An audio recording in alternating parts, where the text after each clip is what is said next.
Opa pessoal, tudo bem? Esse é o primeiro vídeo, tá bom? Uma playlist que eu estou criando aqui para o canal. Essa playlist ela consiste em ensinar como criar um item de catálogo, tá? Bem completo, um item de catálogo que faz requisições com API, um item de catálogo com scripts, com regras de visualização, com user criteria, um item de catálogo bem completo e que muito provavelmente em qualquer organização teria um item de catálogo desse, tá bom? Eu separei alguns tópicos aqui para esse primeiro vídeo dessa playlist e esse primeiro vídeo ele consiste nesse primeiro ponto aqui, tá? Estou compartilhando a tela com vocês e essa parte aqui do cabeçalho do item de catálogo e das variáveis, tá bom? Eu vou explicar o cabeçalho do item de catálogo, cada campo, o que significa, para que serve e também na variável, cada configuração dela, o que impacta, o que não impacta, da gente configurar como true ou false, cada tipo de variável, tá bom? A questão da regra de visualização, da regra de edição, da mandatoriedade, se é obrigatório ou não, tá bom? Então vamos lá. Primeiro ponto aqui, a gente vai falar do cabeçalho, tá? Mas antes eu queria mostrar para vocês um esboço, tá? Que eu criei aqui de como ficaria esse item de catálogo, tá bom? Compartilhei aqui com vocês e ele mais ou menos ficaria assim, tá? Eu pensei em criar o item de catálogo de solicitar assistência técnica presencial, ou seja, caso o usuário esteja com algum problema em um computador, ele vai entrar no ServiceNow pelo portal e vai solicitar, através desse item de catálogo, a marcação, né, o agendamento de uma visita presencial de um técnico, tá bom? Da assistência técnica. Aí o que eu pensei, ter três blocos dentro desse item de catálogo, tá? O primeiro, a identificação do solicitante, que teria o nome, o telefone, o e-mail.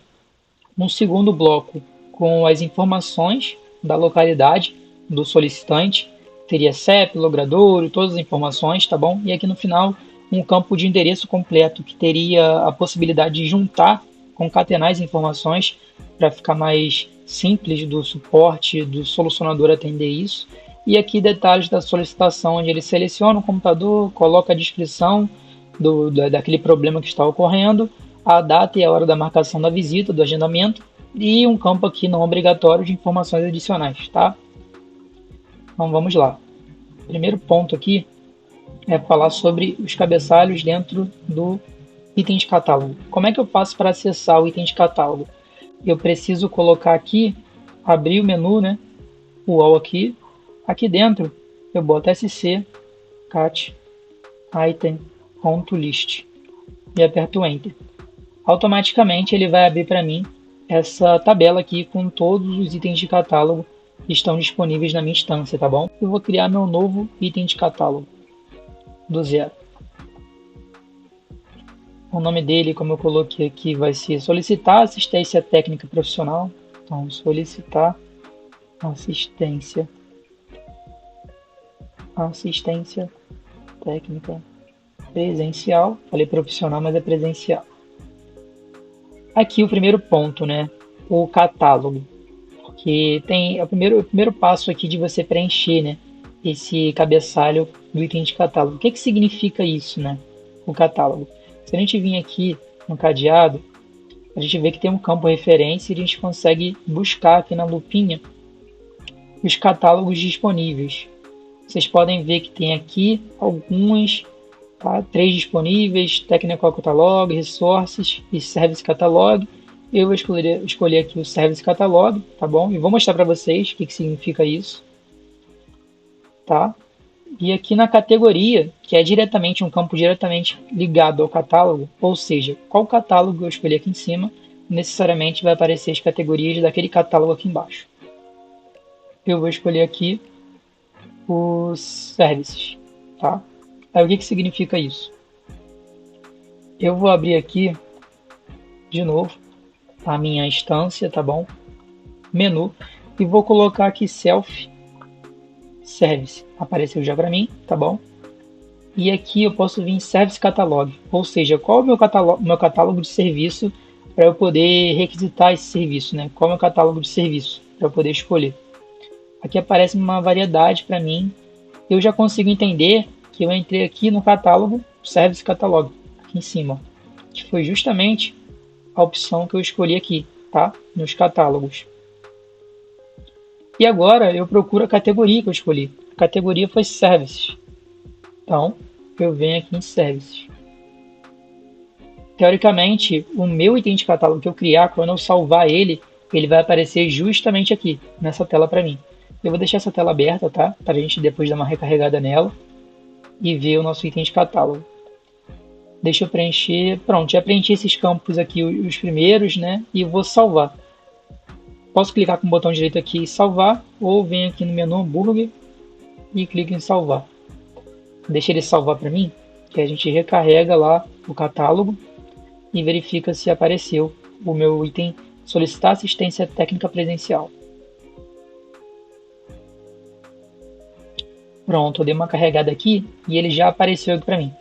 Então, eu posso clicar aqui e ele vai aparecer, como apareceu aqui. No meu item de catálogo não tem nada ainda, né? Não tem nenhuma variável, nem nada. Então, ele aparece em branco, mas eu já consigo ver que ele está aqui dentro, tá? Aí vocês conseguem ver aqui, ó, a primeira parte, o catálogo, e aqui a minha categoria. O que significa esse Office aqui, tá? Ele significa a categoria pai da minha categoria Services. Ou seja, dentro da categoria Services, tem alguma categoria pai configurada nela, relacionada, que é essa Office aqui, tá bom? Então sempre vai aparecer a última categoria aqui para mim, para eu selecionar. E aqui no cabeçalho também, a primeira guia, que é os detalhamentos, tá? O que significa isso? Primeiro tem descrição resumida e aqui descrição. Qual é a diferença entre as duas? Vou mostrar para vocês. A descrição resumida eu consigo colocar alguma informação, né, para mim sobre o meu item de catálogo. No caso aqui eu vou colocar aqui solicite esse serviço para agendar uma visita técnica. Pronto. Coloquei aqui, tá? E eu vou colocar uma outra mensagem aqui na descrição. Em caso de dúvidas... Não, peraí, vou colocar uma descrição um pouco mais abrangente. Este serviço serve para marcar uma visita técnica presencial, importante, uma visita técnica presencial para resolver problemas em computadores. Ponto. Já coloquei aqui, tá? E aqui eu vou mexer na próxima aba. Essa aqui de processo, tá bom? E vou falar mais para frente em um outro vídeo sobre fluxo e flow designer, tá bom? Aí eu vou criar um fluxo para esse item de catálogo, para poder gerar a minha requisição de serviço, a minha tarefa de catálogo. Aí eu vou abranger melhor essa aba aqui. Então, nesse vídeo eu vou voltar aqui nessa parte de Picture. E aqui eu tenho mais dois outros campos, tá bom? Ícone e foto. Qual é a diferença entre eles? Também vou mostrar para vocês. Primeiro eu vou aqui selecionar uma foto para mim, para eu colocar no ícone, tá? Aqui eu vou selecionar essa aqui no ícone. Para minha configuração do item de catálogo, pronto, já atualizou aqui para mim o upload do meu icon. E agora eu vou subir uma foto também. Essa foto, eu vou escolher essa aqui, tá? Subir, deu OK. Pronto. E agora eu vou salvar e vou recarregar a página aqui do item de catálogo para vocês darem uma olhada de como está ficando e como é que fica essa questão da descrição e da foto. A gente pode ver que a minha descrição resumida, ó, já apareceu aqui para mim, tá bom? E o que eu coloquei na descrição apareceu aqui para mim, tá? Isso vai depender, tá bom? Isso aqui no caso é a visualização default da ServiceNow na versão da San Diego. Depende de como a instância de vocês está configurada, se está personalizada para a composição desses itens aqui na tela, tá bom? Mas só para mostrar a diferença. E um ponto importante aqui da descrição é justamente que aqui, como é um campo HTML, eu consigo mexer na formatação, tá? Por exemplo, aqui eu quero colocar em negrito. Ó, quero colocar em negrito a palavra presencial. Então eu consigo fazer isso, como também mudar a cor dela, etc. Basta eu vir aqui e salvar. E vocês vão ver que vai refletir para mim lá, diferente da parte aqui de descrição resumida, que não é um campo HTML, então eu não consigo mexer na formatação do texto. Deixa eu recarregar a página aqui e vocês vão ver que a palavra presencial, ó, já mudou e ficou em negrito. Um outro ponto importante é a foto que eu adicionei aqui, ó. Vocês podem ver que ela representou aqui para mim, tá? E o ícone, se eu voltar aqui no catálogo, entrar em Services de novo, eu posso ver aqui embaixo, ó, que o meu ícone mudou.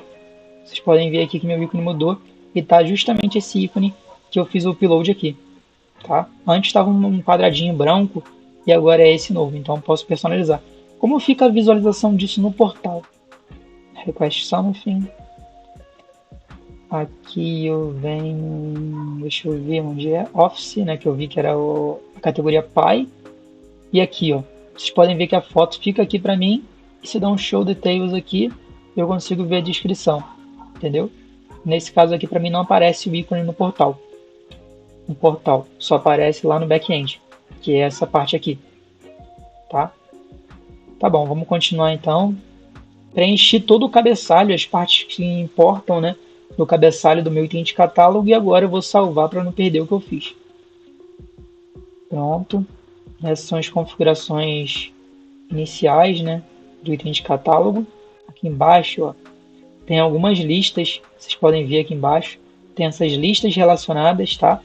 E a gente pode ver que essa primeira aqui é justamente a de variáveis, tá? Então eu consigo aqui dentro criar minhas variáveis que são os campos do meu item de catálogo, ou seja, do meu formulário de serviço, tá? Eu posso criar a minha variável clicando aqui nesse mais, tá? Então vamos lá. Cliquei ali, agora eu vou esperar ele carregar para eu poder criar para vocês. Pronto, gerou ele para mim, só para a gente relembrar, tá bom? Eu vou vir aqui no meu esboço e vocês podem ver que ele tem uma divisão, né? Tem 3 divisões, como eu falei no início: identificação do solicitante, informações da localidade e detalhes da solicitação, tá? Aqui ele tem alguns campos, então primeiro eu vou criar essa divisão para vocês verem. Ponto. Como é que eu crio essa divisão, né? Por exemplo, criar aqui um título, né? Para minha identificação do solicitante. Isso eu posso fazer, como não, se eu também não quiser fazer essa divisão que fique visível, né, para o usuário que vai mexer nesse item de catálogo, eu também posso tirar essa configuração. Mas eu vou mostrar para vocês com e sem essa configuração, tá? Como é que eu crio isso? É esse tipo de variável container. Tem 3 tipos de container: container start, de início; container split, que é para uma quebra, sabe, quebra de linha? Então é quebra de variáveis, ou seja, você dividir em colunas; e o container end, que você denota a marcação final daquele container. Então, ou seja, então você tem como fazer um start, um end, e você consegue colocar ali, né, quando começa e quando termina, e um split quando ele quebra em 2 ou mais colunas, tá bom? Eu vou começar aqui colocando o container start, justamente para criar esse container aqui de identificação do solicitante. Container start, aqui ele já preenche para mim o item de catálogo que está associado, né, relacionado a essa variável. Eu tenho que relacionar um deles para poder aparecer no meu formulário. E aqui na ordem, eu tenho que colocar um número aqui inteiro, tá bom? Que serve justamente para eu poder discriminar em qual ordem do item de catálogo do meu formulário essa variable vai aparecer, tá? Eu costumo começar em 0. E aqui, se eu marcar esse checkbox, quando é um tipo container, eu coloco se vai aparecer o meu nome aqui no item de catálogo ou não. Ou seja, se vai aparecer essa marcação aqui, identificação do solicitante ou não. Quando eu marco esse checkbox, vocês podem ver que esse campo questão aqui ele fica obrigatório para mim, com esse asterisco vermelho. Por quê? Porque como eu estou querendo que o título fique visível, eu tenho que necessariamente colocar uma questão no meu container start. Então eu vou colocar aqui identificação do solicitante, que é o título desse meu bloco, né? Desse meu container. Eu clico aqui no name e ele já preenche para mim automaticamente. Aqui não aceita acento, nem caractere especial, mas eu costumo, então ele comeu aqui, né, botou underline e comeu o C cedilha e o atil. Eu costumo colocar aqui de novo, só para deixar mais corrigido, tá bom? Então nessa aba de question, nessa aba de question aqui, ó, é justamente esses campos que eu preciso preencher. Aqui tem algumas abas, tá? E isso vai variar de acordo com o tipo aqui em cima da variável, tá bom? Eu vou fazer vários exemplos de variáveis aqui com vocês para poder montar esse item de catálogo e vocês vão conseguir entender um pouco melhor. Para criar o container, eu vou me reservar só nessa aba de question. Aí dou um submit aqui para mim. E se eu conferir aqui embaixo, nessa parte de variáveis, eu vejo que meu container start foi criado, tá? Pronto.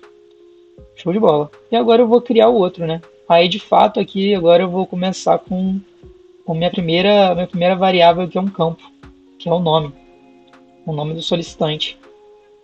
Por ser um nome do solicitante, eu vou aproveitar uma coisa muito legal, que no Service Now a gente tem várias tabelas, né? Inclusive uma tabela de usuários, tá bom? Que é a tabela, se vocês virem aqui, ó, eu vou abrir aqui de novo.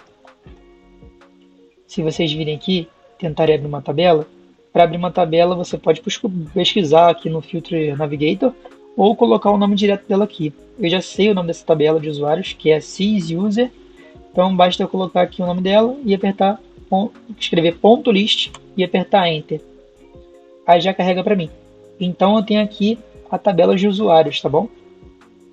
Então vou aproveitar essa tabela de usuários para poder puxar o nome. Ou seja, para ser selecionável, um campo selecionável, que a pessoa vai clicar no lupinha, igual esse aqui, e vai conseguir buscar ali pelos nomes. Então vou colocar aqui nome, tá? Aqui no tipo, eu vou mudar esse tipo de campo, que é um tipo de campo que você busca por uma referência, esse tipo de campo aqui da lupinha, ele se chama justamente de referência, tá? Então, escolhi ele aqui, a ordem, eu coloquei 0 no container start e eu costumo pular de 100 em 100, tá bom? Por que isso? Porque, por exemplo, eu crio o primeiro campo aqui, ó, vamos voltar. Aqui o container start começa com 0, aí esse aqui é 100, eu boto esse aqui como 200, esse aqui como 300, por quê?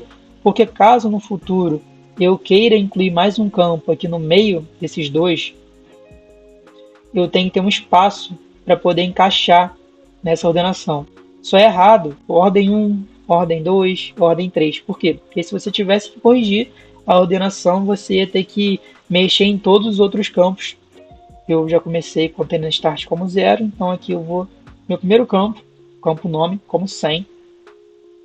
Ele preencheu para mim aqui o name, tá bom? O name não é o nome que aparece no campo em si, não é esse nome aqui que vai aparecer, ficar visível para o usuário final, tá?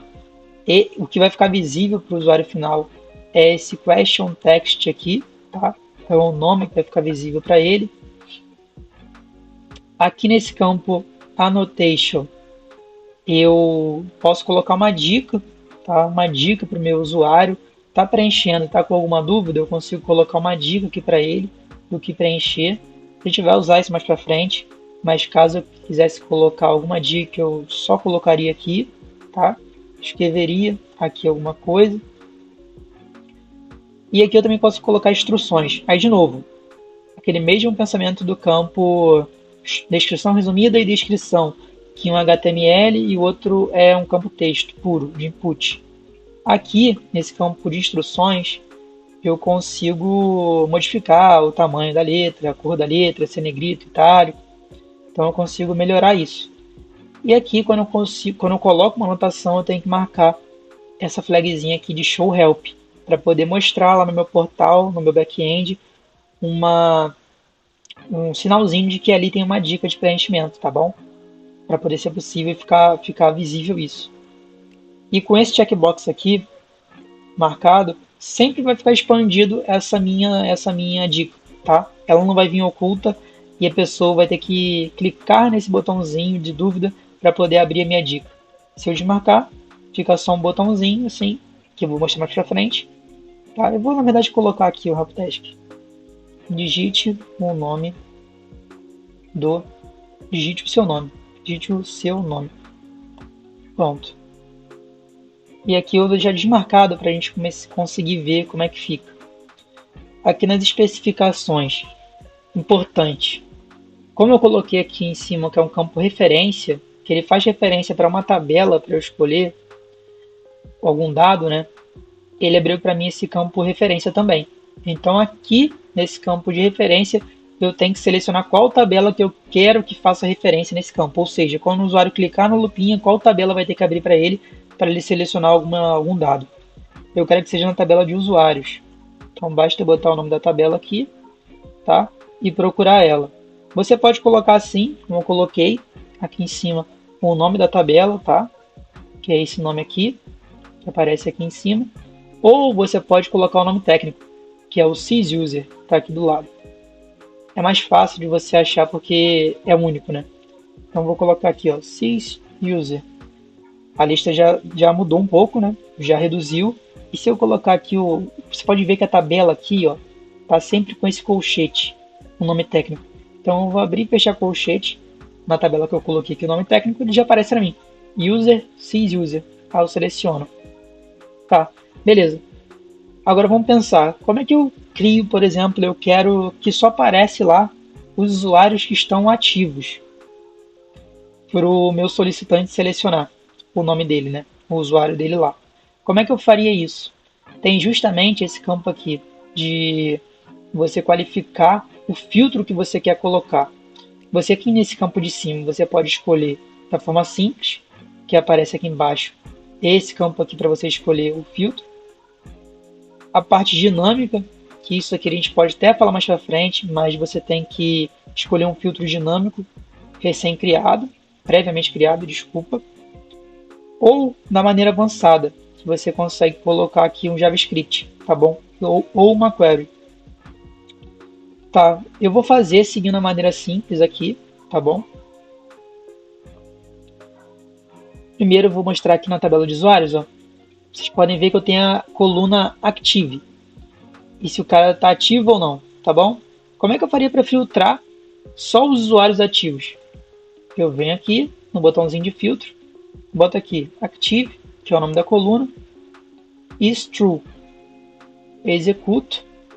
Pronto, ele carregou para mim, agora só está aparecendo o usuário que está ativo, tá? Como é que eu faria isso aqui no item de catálogo? A mesma coisa. Só aparece aqui os campos dessa tabela. Então, busco aqui por Active, is true. Pronto. Necessariamente ele já apareceria para mim justamente isso. Só usuários ativos lá na busca na hora que o solicitante apertar a lupinha do nome, tá? E como eu usaria nessa parte do avançado? Aqui eu posso colar uma query. Então, como é que eu copio uma query? Não preciso montar do zero, né? O ServiceNow tem uma ajuda para a gente, que a gente consegue filtrar em qualquer tabela que a gente quiser e vir com o mouse aqui em cima, ó, do filtro que a gente criou, clicar com o botão direito e vir aqui em Copy Query. Pronto. Ele bota na minha área de transferência e eu posso colar aqui. Daria no mesmo, tá bom, pessoal? Colocar aqui no Advanced, colar a query, ou vir aqui no Simples e vir desse jeito aqui. Eu vou deixar o Simples mesmo, tá? E agora uma outra aba, que é do valor padrão. Aqui você consegue colocar um valor padrão para esse campo, tá? Nesse caso aqui eu conseguiria colocar o ID de algum usuário que eu quisesse, que eu queira que sempre venha preenchido como padrão, tá? E aqui em cima também tem algumas informações importantes, que é bem importante na verdade, que é da regra de obrigatoriedade do campo, a regra de edição do campo e de ocultação. Como é que funciona isso? Isso é importante porque lá na frente, quando a gente falar sobre o iPolicy, isso vai ser um assunto que vai vir à tona de novo, tá?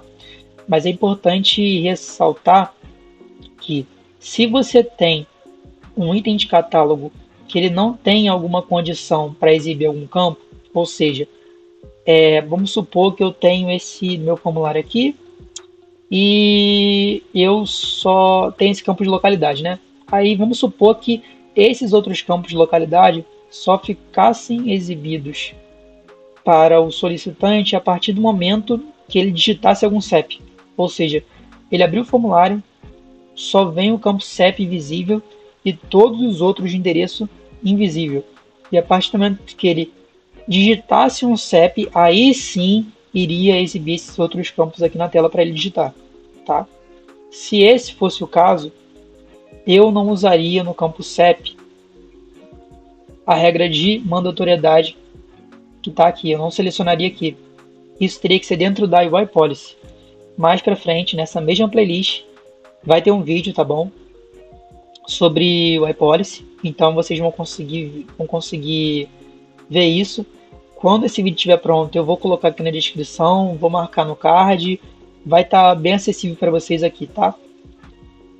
E a mesma regra também serve para você mexer na regra de edição desse campo e na ocultação, tá bom?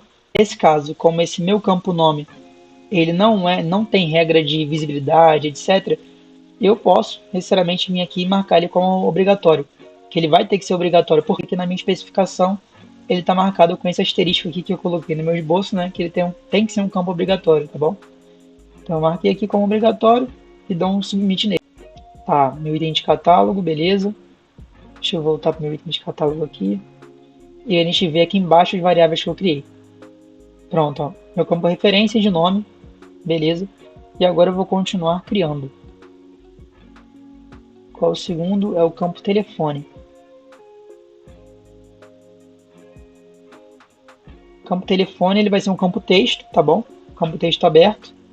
Então, eu só coloco aqui telefone, porque a pessoa pode digitar parêntese, pode digitar o hífen. Então, eu boto telefone, marco aqui no name, ele marca automaticamente para mim telefone, tá?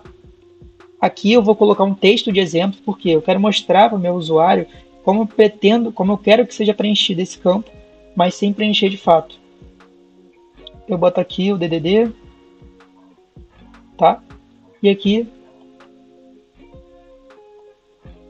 como eu pretendo que seja preenchido, a ordem eu boto 300, que eu botei no último campo que eu criei. Na verdade foi 200, né? Eu botei no último 100, que foi o de nome. Beleza, eu quero que seja um campo, deixa eu ver, obrigatório também. Tá? Aqui a anotação, nenhuma anotação de ajuda para o usuário. Aqui é importante, tá? Porque eu consigo também aqui dentro do tipo de especificação, quando é um single line text, um tipo de variável, ou seja, texto aberto, eu consigo colocar aqui um regex. Regex é quando você quer limitar as informações de um campo em específico para alguns caracteres em específico, tá? Diante de uma regra. Então eu consigo validar aqui se é um e-mail, se é um IP, se é um número, se é uma URL ou se é um zip code, tá? Tem essas pré-definições aqui do regex, se caso eu queira usar. Isso aqui é bem interessante caso você queira criar um campo de e-mail, tipo que eu vou ter aqui, ó. Tá? Aí eu vou usar e vou mostrar para vocês. Nesse caso eu não quero nenhum regex, não quero nenhuma validação, não quero nenhum valor padrão. Esses campos aqui, essas abas de permissão, eu não preciso nem a outra, tá bom? Então eu vou dar aqui um submit e marquei aqui que eu também quero que seja um campo obrigatório de preenchimento.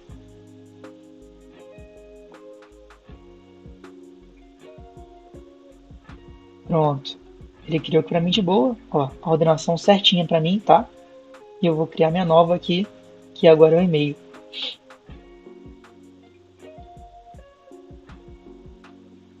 Tá, vamos lá, o e-mail. Ordem 300, também um campo obrigatório. Questão e-mail. Preenche automaticamente para mim. E aqui eu vou colocar um exemplo também de e-mail que tem que ser preenchido. Nenhuma anotação. Aqui eu vou botar um regex, que é interessante, que eu mostrei para vocês, ó, de e-mail, para ele poder validar para mim se aquilo é realmente um e-mail que está sendo digitado ou não, automaticamente. Submit, tá? E aqui vai ser a primeira quebra de bloco que eu vou fazer. Por quê? Porque eu já criei meus três campos, as três variáveis, tá? Vocês podem ver aqui. E agora eu vou quebrar o meu downend ali, né? No meu container, no meu bloco. Como é que eu faço isso? Aqui no final, ó, na ordem 300, eu posso... Isso é opcional, tá, gente? Se vocês quiserem fazer isso, de colocar um end, vocês colocam. Eu gosto de colocar dependendo da situação. Vou procurar aqui o container end. E a ordem aqui é 400, que é para fechar, tá? Dá um submit. Vamos esperar para ver. Boa, ó. E ele não precisa de nenhuma questão. Por quê? Porque não vai ter nenhuma visualização da finalização desse container, desse bloco para o usuário final. Só vai ter o título e a demarcação ali que acabou, mas sem ficar visível para ele que aquilo era realmente um bloco só no nosso back-end, ou seja, na nossa formatação desse item de catálogo que fica visível aonde inicia e termina esse bloco. Vamos agora dar uma recarregada aqui, tanto no back-end quanto no portal, para dar uma olhada como ficou. Pronto, ó. A gente pode ver aqui que ele ficou direitinho.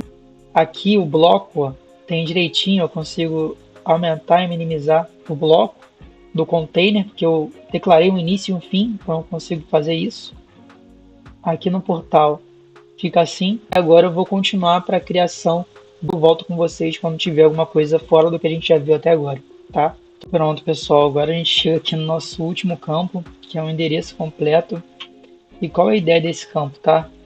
Ele é um campo que eu pensei em ele ser preenchido automaticamente através de um script, tá bom? Concatenando todas as informações aqui de logradouro, complemento, bairro, cidade, estado, e ele coloca aqui direitinho para mim, separado por espaço, vírgula, hífen, o endereço completo. Então, eu penso que esse campo ele seja um campo não editável, ou seja, ele vai ficar visível, mas não editável para o usuário. E a partir do momento que a gente preenche todos os outros campos aqui, no final, ele vai lá e é preenchido automaticamente, tá? Hoje nessa aula, eu só vou colocar ele, vou criar o campo e vou colocar ele como read only true, ou seja, não editável, para a gente conseguir ver como é que funciona, tá? Tá, eu vou criar aqui, a minha ordem dele vai ser 1100. A questão dele é endereço completo. Eu quero que seja um campo multiline text. Por quê? Porque não vai ser o single line text porque é só uma linha, né? Vai ter que ser, terão que ser múltiplas linhas. Então eu boto aqui o multiline text, que ele é um campo de texto um pouco maior, tá? Deixa eu corrigir o name, endereço completo, anotação nada, type specification nada. Ele é um campo obrigatório, não, porque ele vai ser preenchido automaticamente, então sempre vai ser preenchido. E aqui, o read only eu vou marcar como true, ou seja, apenas leitura? Sim. Então vocês vão ver como é que fica. Ele aparece para mim aqui, ó, como não editável. Vocês podem ver que o meu cursor do mouse ele fica com esse símbolo de bloqueio. Por quê? Porque eu não consigo clicar aqui para digitar. Diferente do que acontece nesses campos de cima, tá bom? Então é isso, deixa eu ver aqui se meu item de catálogo como é que ele está. Então eu criei aqui informações de localidade e meu bloco de identificação. Eu vou terminar, pessoal, agora com o outro bloco, que é o de detalhes da solicitação. E tendo alguma diferença, eu volto com vocês para o campo de data aqui, tá bom? Que também é diferente. E agora está faltando o campo data e hora da visita. Que aí é um tipo diferente, né? Que a gente não viu aqui ainda.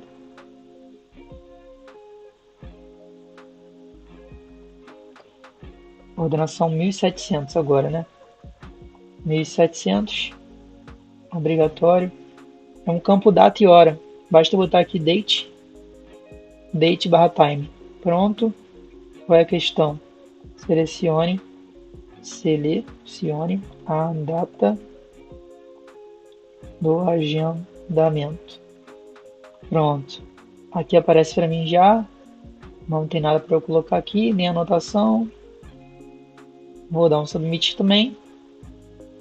E aqui eu vou agora criar o último campo.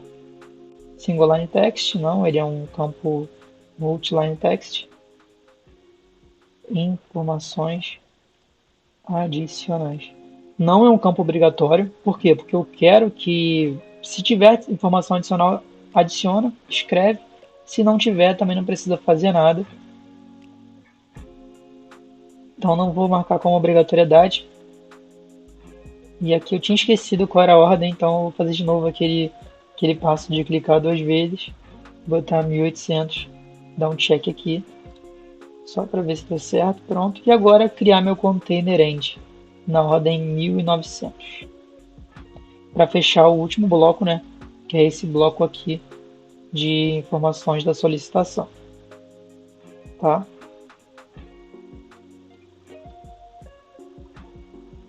Pronto. Deixa eu vir aqui, container end, ordem 1900, né? 1900. Eu fiz uma mudança simples aqui no layout do formulário para poder ficar melhor para a gente nas demandas futuras. Então eu mudei a formatação dele, estava dividido em duas colunas e eu botei aqui uma coluna maior aqui no início, que vou aproveitar o espaço, e aqui no final dividido em duas colunas de informações e detalhamentos, sendo que a coluna de identificação do solicitante fica única ali em cima, tá? Fica assim, ó, no portal, tá bonitinho, tá bem bonitinho o nosso formulário. Esse foi o vídeo, tá? Eu pretendo continuar gravando aqui pro canal alguns tutoriais sobre ServiceNow, etc. Então, se você pretende acompanhar esse conteúdo de ServiceNow, quer acompanhar isso, quer aprender um pouco mais, aprender sobre scripts dentro do ServiceNow, sobre essas funcionalidades, sobre CMDB, qualquer outro assunto que eu conseguir explicar para vocês, tá? Eu vou estar trazendo vídeo aqui. Tem essa playlist que eu já pretendo criar, tem alguns vídeos programados, tanto que eu fiz essa alteração no item de catálogo justamente para poder aproveitar esse mesmo item de catálogo no futuro, tá bom? Então, se inscreve no canal, deixa um joinha aí, um gostei se você curtiu o conteúdo, se você gostou. Por favor, se tiver algum feedback de melhoria de como falar, como me expressar, escreve um comentário aí com a sua dúvida, com a sua sugestão, tá? E eu vou ler todos, vou responder. E no próximo vídeo também eu já pretendo melhorar esses pontos que foram levantados por vocês, tá bom? E responder as dúvidas também no final do vídeo, caso tenha, tá bom? Então é isso, gente. Falou, até mais, até o próximo vídeo.